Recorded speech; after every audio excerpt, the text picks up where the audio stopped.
قربانی کیا ہے؟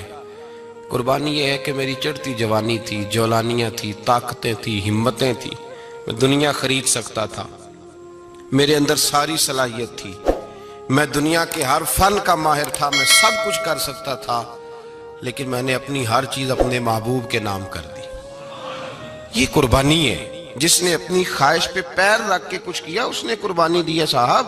قربانی بڑی ضروری چیز کا نام ہے، اور جو قربانی دینا سیکھ جاتا ہے وہ بچ جاتا ہے۔ کتیا 6 بچے جنم دیتی ہے لیکن قربانی نہیں نہ دیتی بچوں کی، تو ریوڑ نہیں بنتے، اجڑ نہیں بنتے۔ بکری 2 بچے پیدا کرتی ہے اور سال کے بعد ہزاروں بچوں، لاکھوں بچوں کی قربانی دیتی ہے، پر پھر بھی جدھر جاؤ بکرے ہی بکرے نظر آتے ہیں۔ جو قربانی دینا سیکھ جاتا ہے نا، یزید نے کوئی قربانی نہیں دی، اس لیے کوئی شخص بھی کھڑا ہو کے نہیں کہتا، حالانکہ 14-15 بیٹے تھے یزید کے، کوئی بھی کھڑا ہو کے نہیں کہتا میں اس کی نسل میں سے ہوں۔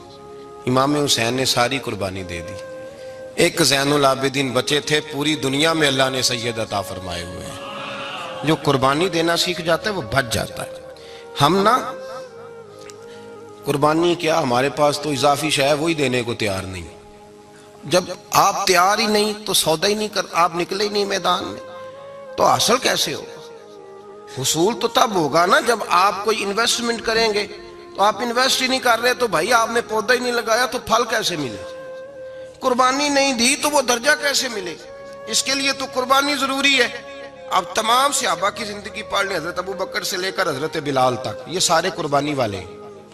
آپ تمام اولیاء کی صفت پڑھ لیں، اگر غوث اعظم، جیلانی، داتا علی اجویری، خواجہ معین الدین، یہ سب قربانی والے لوگ ہیں۔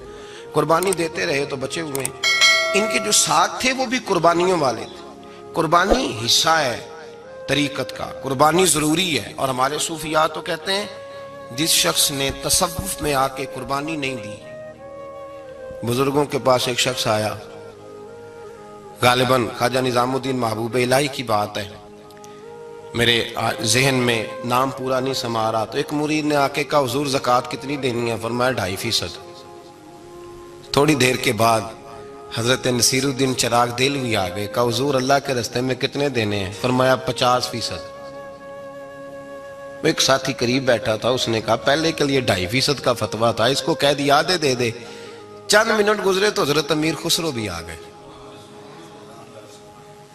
کہا حضور زکوٰۃ کتنی دینی ہے؟ فرمایا جو ہے سارا ہی لے آ، تیری 100% ہے۔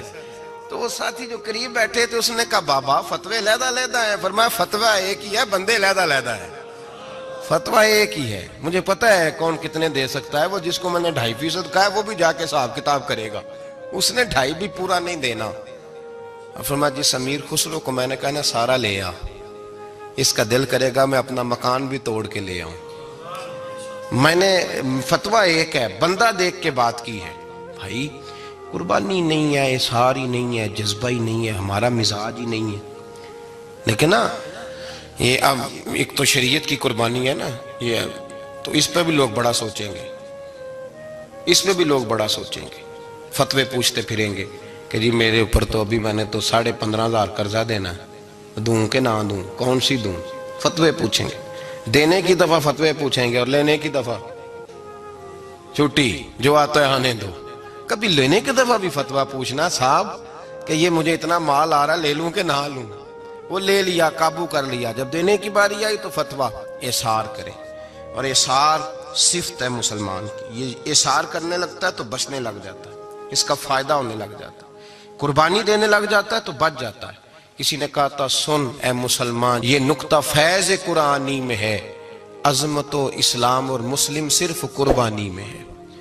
اگر تو جینا چاہتا ہے تو قربان ہو، اپنے مزاج میں قربانی۔ اور ایک عیسائی اسکالر تھا امریکہ کا، صرف ایک حدیث پڑھ کے مسلمان ہو گیا، کلمہ ہی پڑھ گیا۔ حدیث کیا ہے؟ جنگ یرموک ہے۔ تو 7 صحابہ زخمی ہیں، چور چور زخموں سے لیٹے ہوئے، گرمی بڑی شدید ہے، العطش العطش، پیاس پیاس پیاس پکارے ایک صحابی۔ ایک آدمی دوڑا دوڑا آیا، پانی کا برتن ہاتھ میں ہے، اس کے منہ کے قریب پانی کیا تو قریب ایک اور زخمی نے کہا میں بھی پیاسا ہوں۔ زخموں سے چور چور شخص نے میدان میں پڑے ہوئے آدمی نے کہا یار پہلے اسے پلا دو، وہ زیادہ پیاسا ہے۔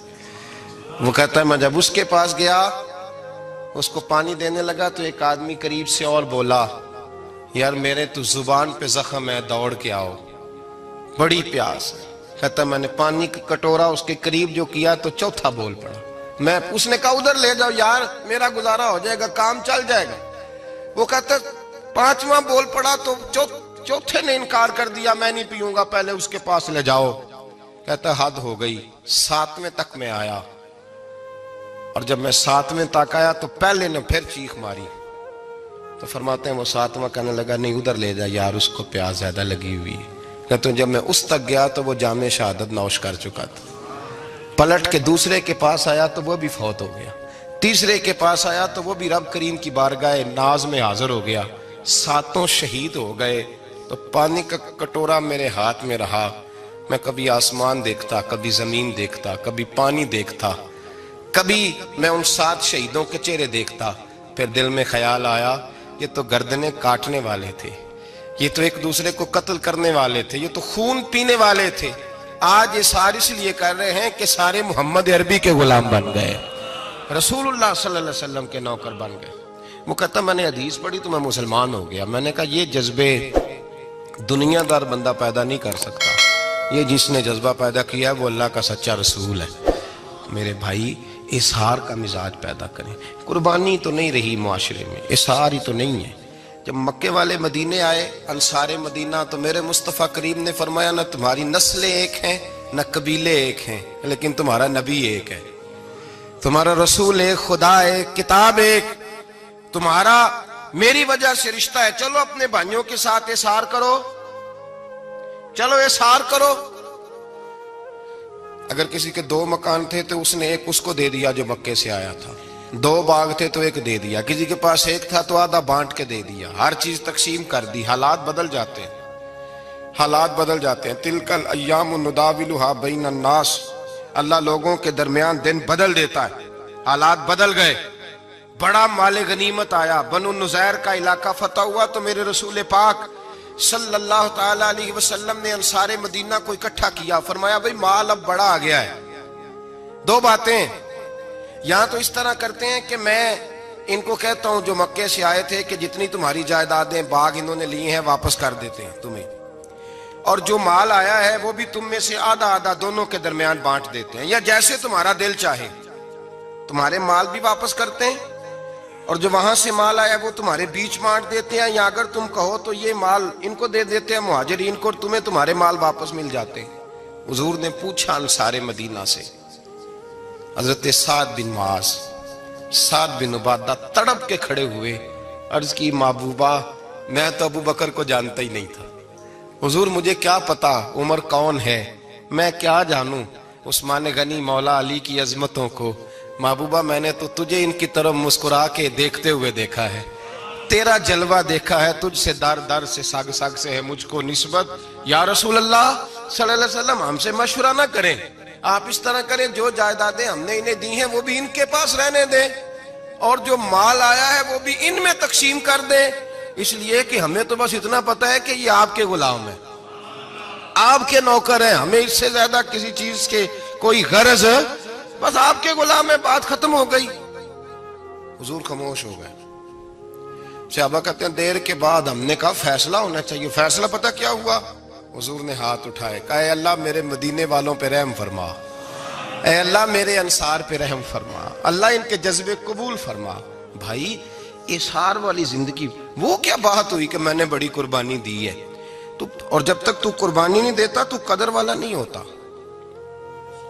جو چیز قربانی سے حاصل ہوتی ہے اس کی قدر ہوتی ہے، جو چیز مفت میں آ جاتی ہے اس کی کوئی قدر نہیں ہوتی، کوئی قدر نہیں۔ میں اکثر سوچتا ہوں کہ حضرت خواجہ اجمیری کے خلیفے اجمیر میں بھی تو ہونے چاہیے تھے نا، لیکن ان کے خلیفے اجمیر میں نہیں ہوئے، دلی میں ہوئے۔ تو میں سوچتا ہوں دلی والوں کے خلیفے دلی میں ہونے چاہیے، لیکن دلی میں نہیں ہوئے، پاک پتن میں ہوئے، تو پاک پتن والوں کے یہاں ہو جاتے۔ وہ اس لیے کہ قربانی جو دیتا ہے نا، جو دور سے چل کے آتا ہے وہ قربانی کرتا ہے، قربانی دیتا ہے، اس کو قدر زیادہ ہوتی ہے۔ حضور صلی اللہ علیہ وسلم کے پاس ایک مہمان آ گئے رات کے وقت میں. جب وہ آئے تو حضور نے پوچھا کھانا کھانا ہے؟ تم نے کہا کھانا ہے. جھوٹ اور بھوک کو جمع کرنا منع ہے. کہا جی کھانا ہے. تو حضور صلی اللہ علیہ وسلم نے فرمایا ازواج مطہرات کے گھروں میں پتہ کرو کچھ ہے. حضرت ام سلمہ کے گھر میں پتہ کیا تو کہا یا رسول اللہ 4 دن سے روٹی نہیں پکی. حضرت زینب سے پوچھا تو کہا حضور کئی دن سے چولہا ہی نہیں جلایا. حضرت عائشہ صدیقہ، حضرت میمونہ، حضرت سودا، تمام گھروں سے بظاہر یہ 2 جہاں کے شاہ ہیں، پر پاس کچھ رکھتے نہیں. 2 جہاں کی نعمتیں ہیں ان کے خالی ہاتھ میں. ہر چیز ہے پر فقر اختیاری ہے. کوئی شے نہ ملی تو نبی پاک صلی اللہ علیہ وسلم نے مسجد میں اعلان کیا، فرمایا کون ہے جو میرے مہمان کو روٹی کھلائے. ان لفظوں کا حسن کوئی حسن والا ہی سمجھ سکتا ہے. فرمایا کون ہے جو میرے مہمان کو کھانا کھلائے. تو ایک صحابی لے گئے اور اٹھے وہ صحابی جو صحابہ میں غریب تھے، ایک انصاری جو غریب آدمی تھے. بہت زیادہ امیر آدمی اللہ کی راہ میں خرچ نہیں کر پاتا، اس کے لیے مشکل ہو جاتا ہے. اس کے لیے بہت امیر آدمی جو ہوتا ہے نا، وہ جتنا زیادہ امیر ہوتا ہے نا اتنی دیوار اس کے گرد کھڑی ہو جاتی ہے پیسوں کی، مشکل ہو جاتا ہے اس کے لیے. غریب آدمی کھڑے ہوئے. اگرچہ میرے محبوب کے غلاموں میں جو بڑے امیر تھے وہ بھی خرچ کرنے میں بڑے آگے تھے. حضرت عثمان غنی رضی اللہ تعالیٰ عنہ، حضرت عبد الرحمن ابن عوف، حضرت ابو بکر صدیق رضی اللہ. لیکن یہ غریب آدمی کا حضور میں لے جاؤں گا، میں لے کے جاؤں گا. اور یہ بخاری مسلم ہے. حضور نے فرمایا لے جاؤ. وہ اب صحابی گھر لے گئے اور بیوی سے مشورہ کیا. بات پہ غور کرنا، ہر چیز کی بھوک دیکھی جا سکتی ہے، بچوں کی نہیں دیکھی جا سکتی. وہ انصاری حضور کے مہمان کو گھر لے گئے، جا کے بیوی سے مشورہ کیا. کہا بھلی مانس گھر میں کچھ ہے؟ تو اس نے کہا تھوڑا سا بچوں کے لیے کھانا رکھا ہے. بچوں کے لیے.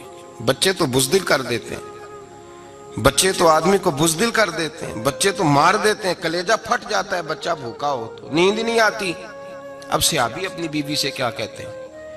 کہتے ہیں بچوں کو بہلا کے سلا دے. اور رسول اللہ کے لیے نہیں، رسول اللہ کے مہمان کے لیے. بھئی نبی پاک کے لیے نہیں، حضور کے. تجھ سے در در سے سگ اور سگ سے ہے مجھ کو نسبت. میری گردن میں بھی ہے دور کا پٹکا تیرا، تجھ سے در در سے سگ سگ سے ہے مجھ کو نسبت. لمبی بات ہے. کہ بچوں کو سلا دو. بی بی نے بچوں کو سلا دیا تو میاں بیوی کا مشورہ ہوا کہ مہمان کے ساتھ بیٹھ کے روٹی کھانا بھی سنت ہے. تو اب مہمان کے ساتھ بیٹھ کے کھانا بھی ہے تو کھانا ہے 1-2 آدمی کا. اب خاوند اپنی بیوی کو تیار کرتا ہے کہ میں بھی کھانے پہ بیٹھ جاؤں گا، تو بھی بیٹھ جانا. اور جب مہمان کھانے میں ہاتھ ڈال لے تو اٹھنا، کہنا وہ ہو دیا تو صحیح کیا ہی نہیں، ابھی بجھ جائے گا. اور جا کے دیا بجھا دینا. ہم ہاتھ ہلاتے رہیں گے، مہمان روٹی کھاتا رہے گا. اور یار اس درد کو، اس کیف کو سمجھو. گھر میں بچے بھی بھوکے، بچوں کی ماں بھی بھوکی، بچوں کا باپ بھی بھوکا. دسترخوان پہ روٹی لگ گئی، روٹیاں چون ڈالی.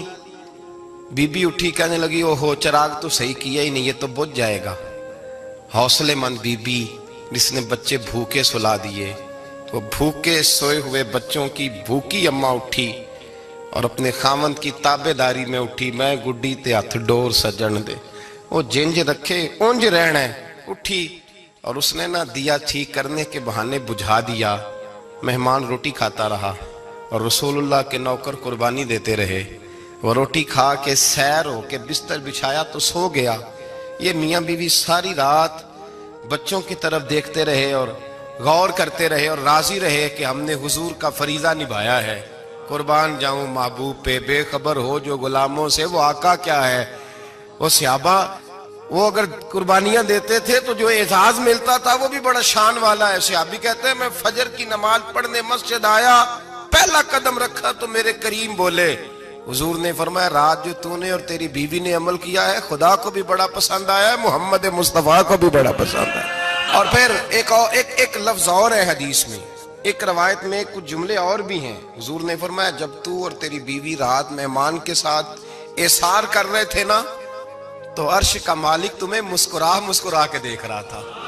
رب تمہیں دیکھ کے مسکرا رہا تھا، رب تمہیں دیکھ کے مسکرا، تر دامنی پہ شیخ ہماری نہ جائیے، ہم دامن نچوڑ دیں تو فرشتے وضو کریں۔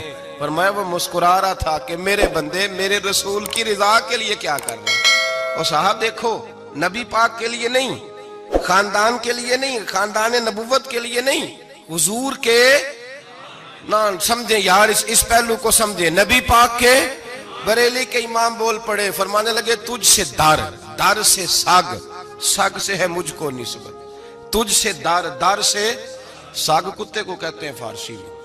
فرماتے محبوب تیرا دروازہ اور دروازے پہ کتا اور کتے کے پاس میں بیٹھا ہوں، چلو کتے کے پاس تو بیٹھا ہوں نا، میری گردن میں بھی کوئی تو پٹکا آیا ہی ہے نا، تجھ سے در، در سے سگ اور سگ سے ہے مجھ کو نسبت، چلو میری گردن میں بھی ہے دور کا پٹکا تیرا۔ قرآن مجید بول اٹھا، رب کریم نے فرمایا حبیب یہ تیرے غلام وہ ہیں کہ وَيُقْصِرُونَ عَلَىٰ أَنفُسِهِمْ وَلَوْ كَانَ بِهِمْ خَصَاصَةٌ، فرمایا ان کا حال یہ ہے کہ جس چیز کی شدید حاجت ہوتی ہے وہ بھی اپنے بھائیوں پہ قربان کر دیتے ہیں، وہ دے دیتے ہیں تیرے نام پہ۔ ہم نے کسی شے کے لیے کبھی قربانی نہیں دی، نہ دین کے لیے، نہ قرآن کے لیے، نہ مسجد کے لیے، نہ شیخ کے لیے، نہ طریقت کے لیے، قربانی تو ہے ہی نہیں۔ تو جو شے مفت ملتی ہے اس کا نہ مزہ آتا ہے نہ قدر ہوتی ہے، جو چیز قربانی کر کے لیتے ہو نا، قربانی کر کے اس کی قدر ہوتی ہے۔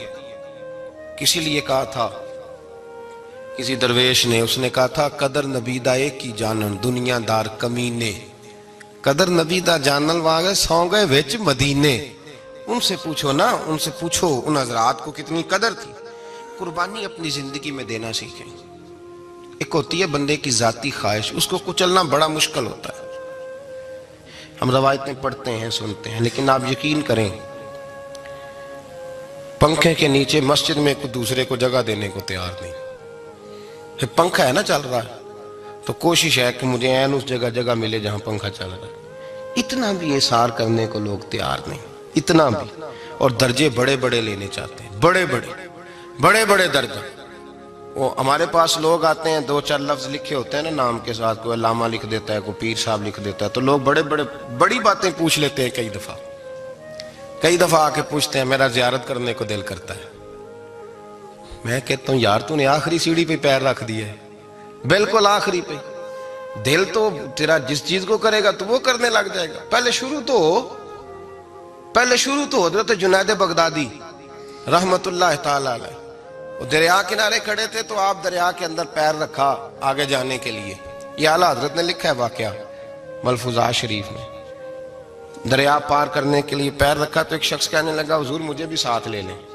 آپ نے فرمایا میں دریا پار کروں گا تو اس طرح کرنا، میرا کرتا پکڑ لے اور یا جنید یا جنید کہنا شروع کر دے، یا جنید یا جنید۔ اس پہ فتویٰ بھی لگ جاتا ہے پر کیا کرے، مسئلہ تو صحیح ہے نا۔ تو پیر میرا پیچھے سے کرتا پکڑ لے اور یا جنید کہا ہے۔ وہ کہتا ہے پیر رکھا نا حضرت نے پانی میں تو میں بھی پیچھے۔ تو حضرت جنید بغدادی کیا کہتے ہیں یا رحمان یا اللہ، یا رحمان یا اللہ، وہ خود یہ پڑھ رہے ہیں اور مجھے لگایا یا جنید پہ۔ کہتے ہیں دریا میں وہ بھی چلنے لگے تو میں بھی، یوں لگا جیسے پکے فرش پہ چل رہے ہیں۔ کہتے ہیں تھوڑا سا گزرا تو میں نے کہا بابا خود یا رحمان یا اللہ کہہ رہا ہے اور مجھے یا جنید پہ لگایا ہوا ہے، تو چلو میں بھی یا رحمان یا اللہ پڑھتا ہوں۔ کہتے ہیں میں نے یا رحمان یا اللہ کہا تو میں ڈوبنے لگ گیا، دریا میں ڈوبنے لگا۔ تو حضرت فرمانے لگے تجھے کہا نا یا جنید کہہ، کہتے پھر یا جنید کا تو پھر اوپر آ گیا۔ تھوڑا اور جا کے اب شیطان باز تو آتا نہیں، الذی یوسوس فی صدور الناس، یہ جاتا تو دل تک ہے نا، باز تو آتا نہیں، دن میں 36 دفعہ تو مشورہ دیتا ہے کہ سیدھی نماز پڑھو، یہ کس چکر میں لگ گئے، روز تو تقریر کرتا ہے۔ کہتا پھر دل میں وسوسہ آیا تو پھر میں نے جا کے کہا کہ یہ مجھے خود یا رحمان یا اللہ اور میں یا جنید، پھر میں نے کہا یا رحمان یا اللہ تو پھر ڈوبنے لگا۔ کہتے ہیں بابے نے پکڑ کے نکالا، کہا چپ کر کے یا جنید کہہ اگر پار جانا ہے تو یا جنید کہہ۔ کہتے کنارہ آ گیا تو میرے دل میں خود ہی تھی، وسوسہ تھا کہ بابا تو یا رحمان یا اللہ کہے تو ترے، میں کہوں تو ڈوبے، میرے دل میں وسوسہ تھا۔ اللہ والے ادھار تو رکھتے ہی نہیں نا، جو بات دل میں آتی ہے وہ بیان پہلے کر دیتے ہیں، ادھار تو ہے ہی نہیں ان کے ہاں۔ وہ تو کہتے ہیں تجھے بولنے کی گنجائش ہی نہیں دیں گے، تیرے سوال دل میں ہوگا، جواب ہماری زبان پہ ہوگا۔ یہ تو چکر ہی نہیں نا، بالکل کوئی کھاتا ہی نہیں. رب کریم کا بندہ تو بات ہی وہ کرتا ہے جو کو دل میں لے کے آتا ہے. فرماتے ہیں جیسے ہی میرے دل میں یہ وسوسہ تھا، حضرت جنید بغدادی رحمت اللہ تعالی علیہ باہر نکل گئے تو پلٹ کے میری طرف دیکھا اور مسکرا کے فرمانے لگے بیٹا جنید تک تو پہنچ لے، اللہ تو ابھی بڑی دور ہے. ابھی جنید تک تو پہنچ جا، ابھی تو جنید تک نہیں پہنچا، ابھی تو میرے تک تو پہنچ جا، اللہ تو ابھی بڑی دور ہے، تو ڈائریکٹ ہی وہاں تک جانے لگا ہے، شروع تو ہو ابھی.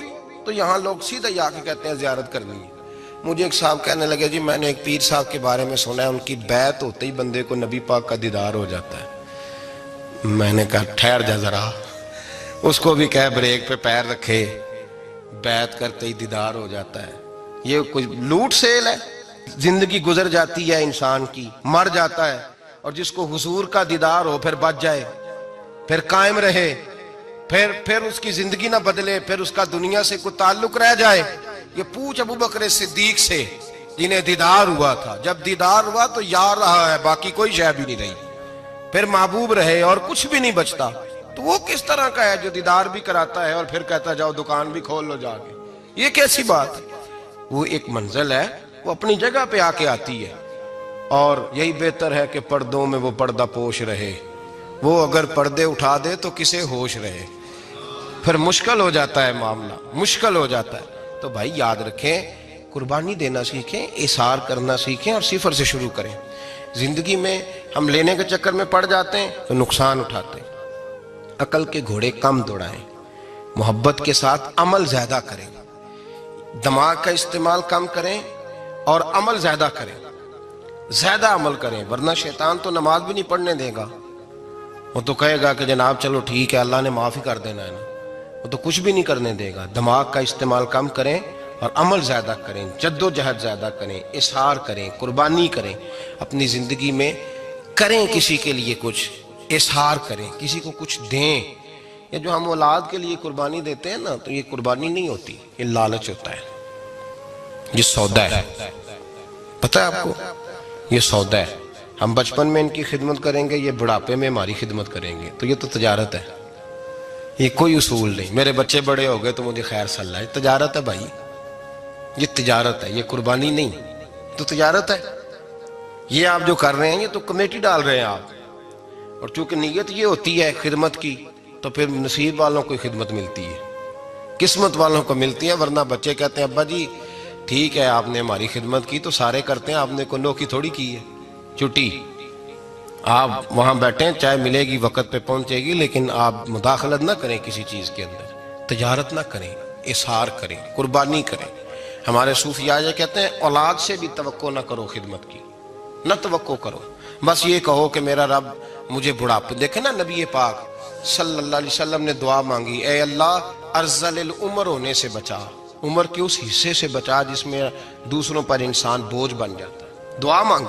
تو یہ لالچ بھی نہ کبھی زندگی میں رکھیں کہ میری فلاں آدمی خدمت کرے گا، یہ لالچ بھی برا ہے، اس پر بھی توجہ نہ کریں. اپنی دنیا آپ پیدا کر اگر زندوں میں ہے، سر آدم ہے، ضمیر کن فکاں ہے زندگی. یاد رکھیں ہوش آنے سے لے کر اپنا یہ ذہن بنا لیں کہ میں آج سے اپنے آپ کو خود چلاؤں گا، میں سایہ دوں گا، بھکاری مان کے کبھی کسی سے سہارا مانگوں گا نہیں. سہارا دیں، کسی کے لیے قربانی دیں، اظہار کریں، جد و جہد کریں.